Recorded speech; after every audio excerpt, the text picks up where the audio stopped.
Okay, we can continue. Our next guest is Victoria from Estoty Vilnius. Yeah, talking about the community. Yeah, so thanks a lot. Thanks a lot for agreeing to this. And yeah, hopefully, I guess it's interesting and useful for everyone. And I really love the name because yeah, it's for and with the community. Very cool. So yeah, welcome. Great. Thank you very much for inviting me, and thanks everyone for coming.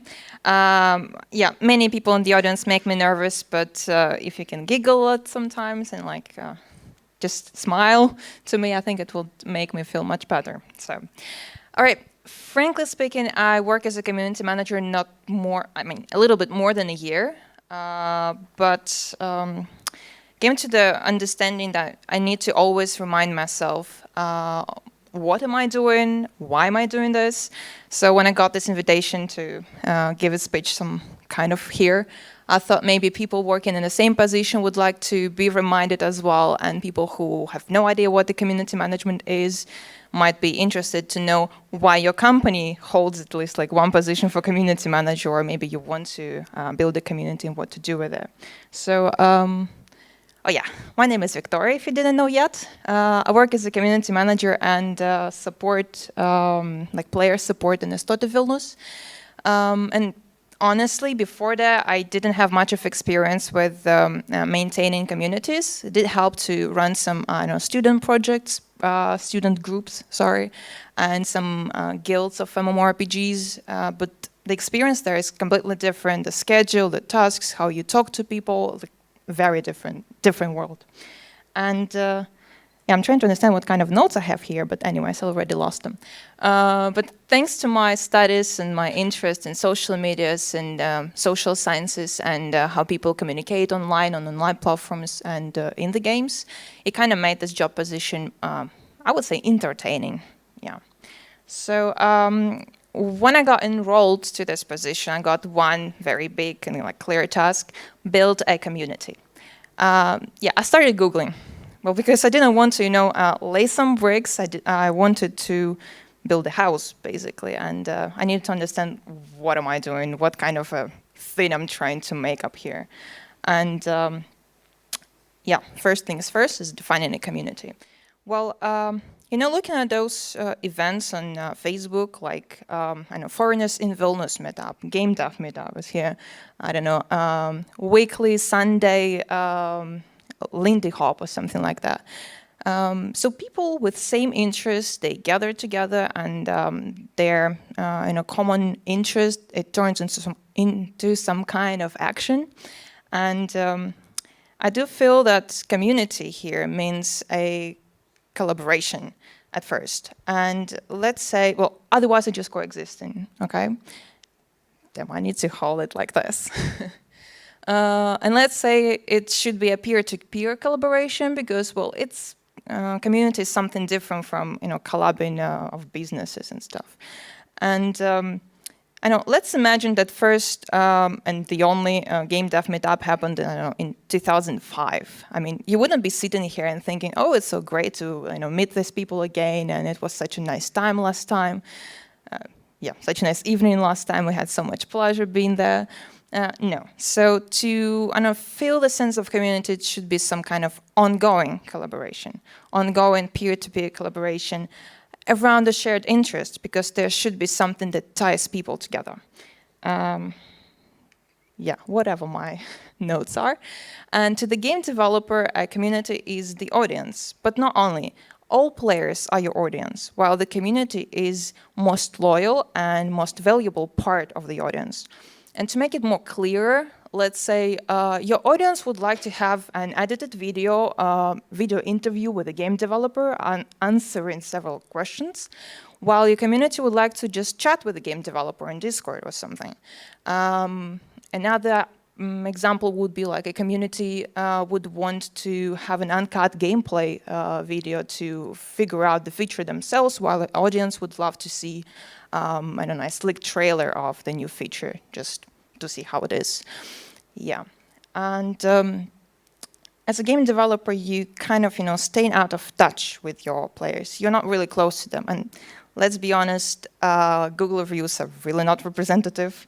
So when you like making a support email, it will be flooded with, I don't know, some spam or cry over drop rates or something like that. So to understand your community better and find out what they want, why they play your game, and what you can make better about it so they stay with you longer, it's much better to make a community because I have too many clicks. Because game communities are kind of a treasure, a gift to the game developer. And first of all, let me hold my breath. First of all, those game communities are giving you opportunity to engage with players who want to become better players, who want to discuss nuances of the game and share experiences. And communities are means to monetize your players while also improving user experience, which builds deeper bonds with players and increasing their retention. And for players at the same time, improving their game skill while talking to other players, it makes the game more fun to them, and so it also boosts their retention. Your community is like a free, powerful resource that you just need to use wisely, because they're more likely to find some bugs, nuances of the balance that you have right now, and your community manager, if you hire one, will be, buried under the trash reports, but he or she will do a great job finding great points to take a look at when you want to improve something. So if you listen and respond to your community reports, implement fixes and updates that your users are asking for, your community will feel more invested, let's say. And by reacting, come back, please, thank you. By reacting to your community reports, you will make kind of a feedback loop. So your community will start feeling more like, engaged, being part of the development process, in a part of a creation process. And so they will become more, loyal to what you do. And they will be, valuable evangelists to the masses that will, stand on your side when there is someone with, some bad commenter out there on a Google reviews or something. Speaking from experience, we had one bad guy who came to our community and started saying this game is not good, blah blah blah. I mean, he said it in much harsh words, but I'm not sure if we have some censor here. Well, anyways, and so our community guys just proved him wrong and proved that the problem is not in the game but in his skill, which he improved within a month, staying with the community. And it actually was an event that the guy just stepped out in a general channel and said, "Damn guys, I see this game as pretty fun. And what about going all together and writing some high-rate reviews on Google or something?" It was. I couldn't believe it. It was pretty. So all communities, they should have some kind of goals. And before starting a community, they ask you to ask yourself at least 3 basic questions. So first of all, who do you bring together? Like what kind of people, what their interests are, which part of your audience those people will be, what they will be, the other one, why they will be together. It's like what in common they have, why would they come to your platform, why would they want to stay on your platform, why would they want to follow you and your news, chat with you and chat with people on the platform, and what these people will be doing together. So as I said, otherwise they're just coexisting.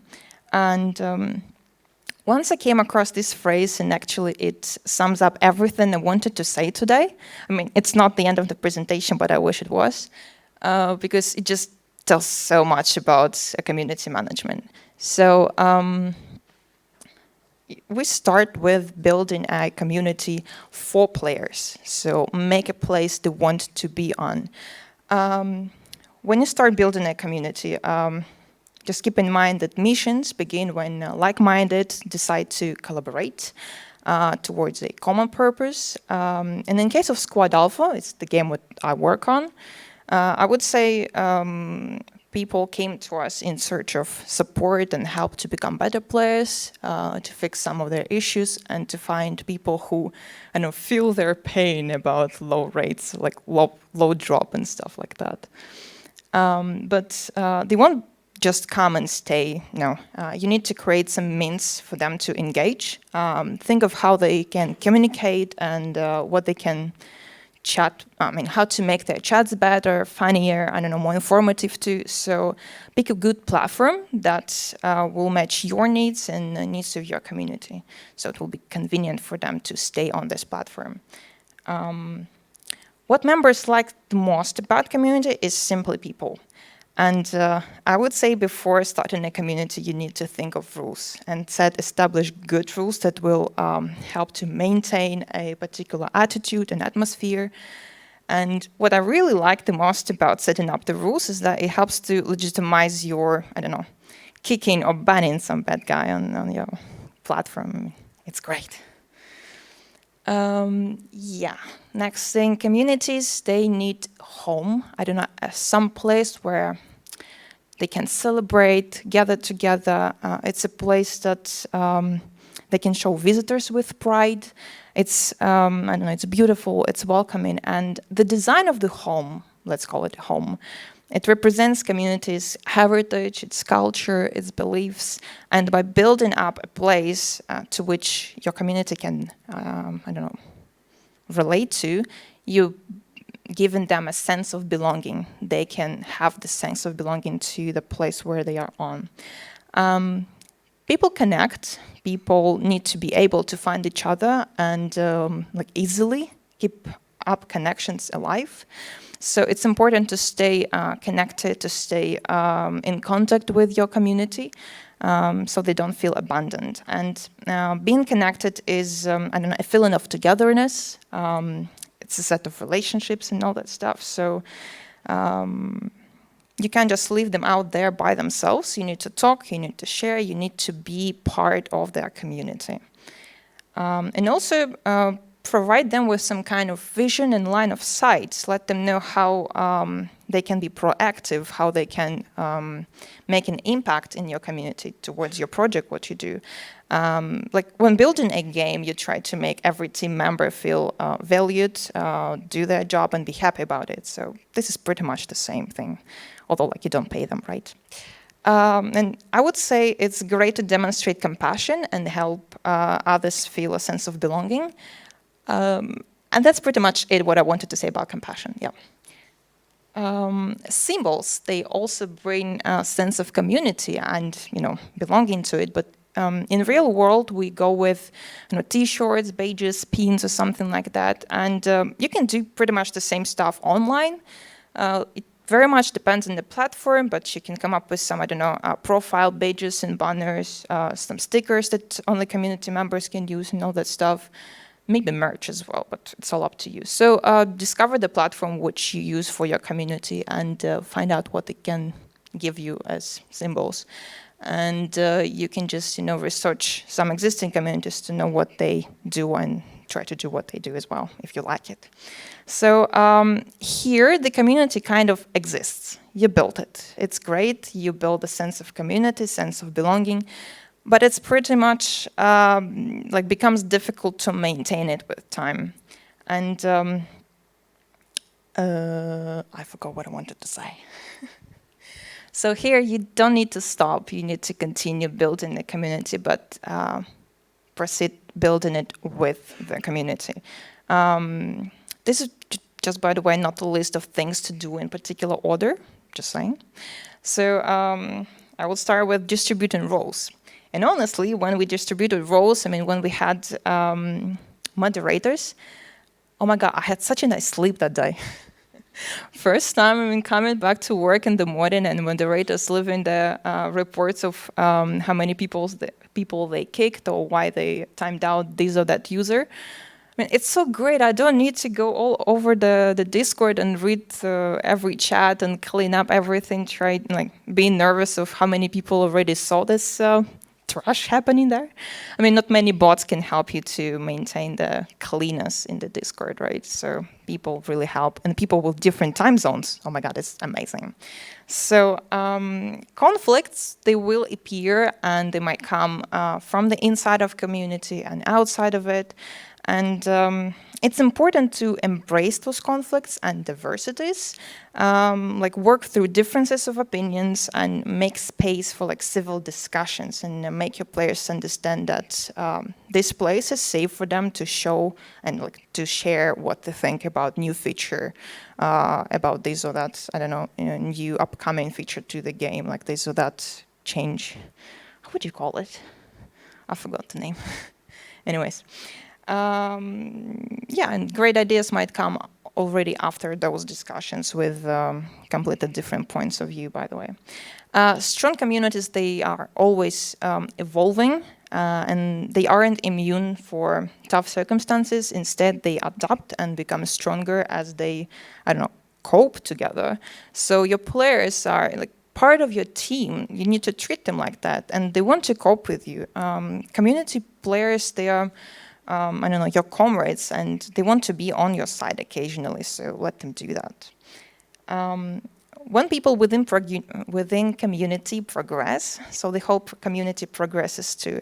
And from personal experience as well, would say, you know, going out there, reading some articles on community management, and I know, looking out for other people's experience. I learned something new and something great. I go share it with our moderators. We learn with each other, and we try to use these new techniques in our community. We make our culture better and clearer, understandable for people. I mean, why we solve this or that case, this or that way. And so the community, it also absorbs this new culture and kind of evolves, let's say. And having some rituals or traditions, it adds up to the identity, to the sense of community as well. And it occurs to be a tradition in our community in Squad Alpha community, to call cheaters, hackers, and leaderboards that appear there occasionally before they get deleted, those who have a gaming chair.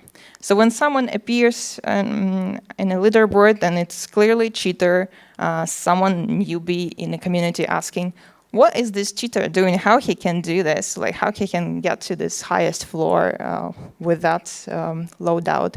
People say, well, it's a gaming chair. Just let me show it. This is the gaming chair. And this doesn't exist in the game, but I mean, you might not understand the joke, but this is all about community. And now everyone feels their responsibility is to tell it it's a gaming chair. I mean, yes, it is a meme, but it is a reoccurring meme every time, and it actually became as a ritual or a tradition of some kind. And another example would be, I don't know, when someone asks what number 7 is, a great pixeled picture up there. So in the game we have a contract, it's like a quest to kill enemies with number 7. This is the name of the agent, number 7, and you actually start the game with this agent, the only one unlocked. And when people asking what is number 7, I mean, our veterans went a bit angry. So yeah, it clearly says that, right? And now they're just, every time even number 7 is mentioned without this context, they feel it's their responsibility. It's time for number 7. I mean, I love it so much. And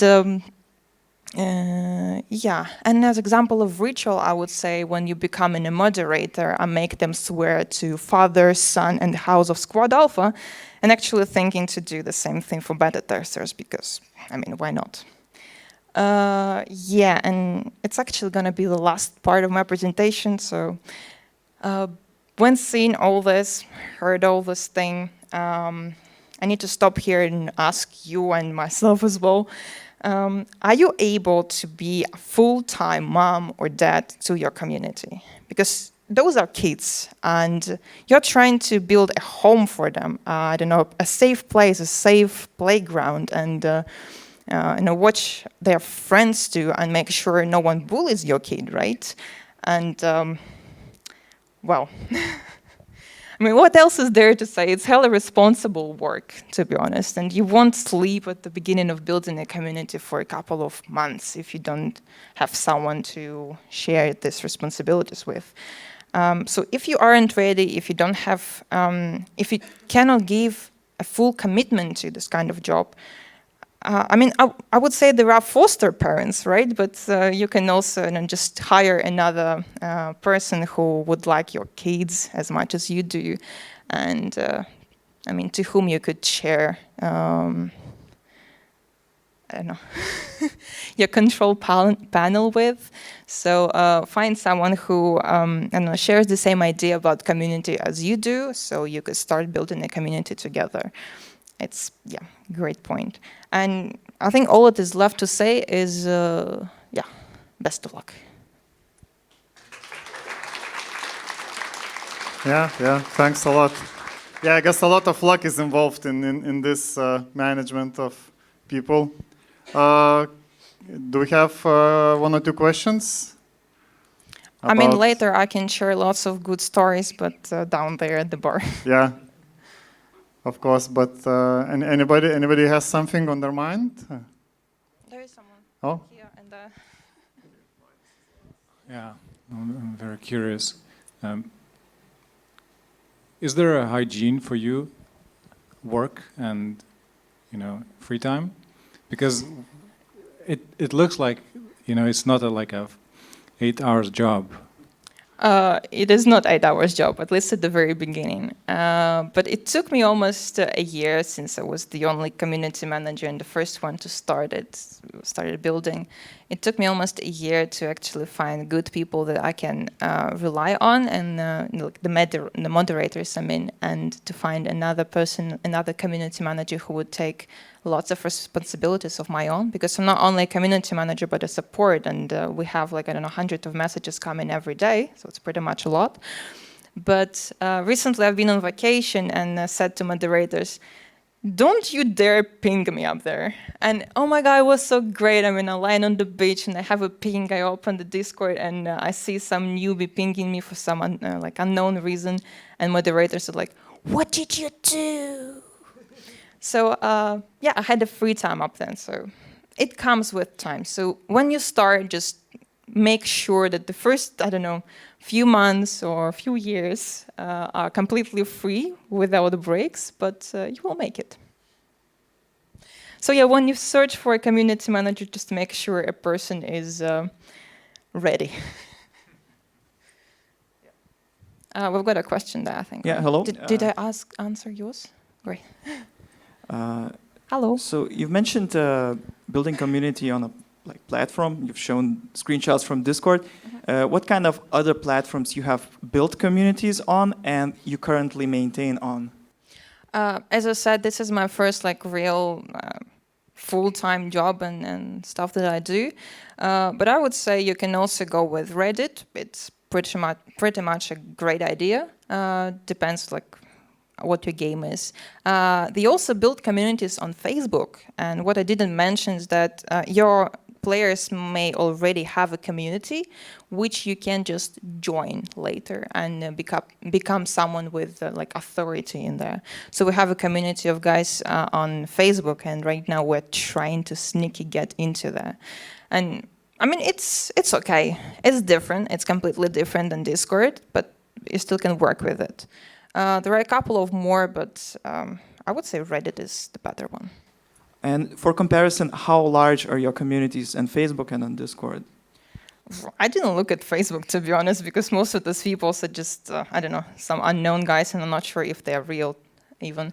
But on Discord, we're like 50K. And yeah, it's actually a good thing to mention.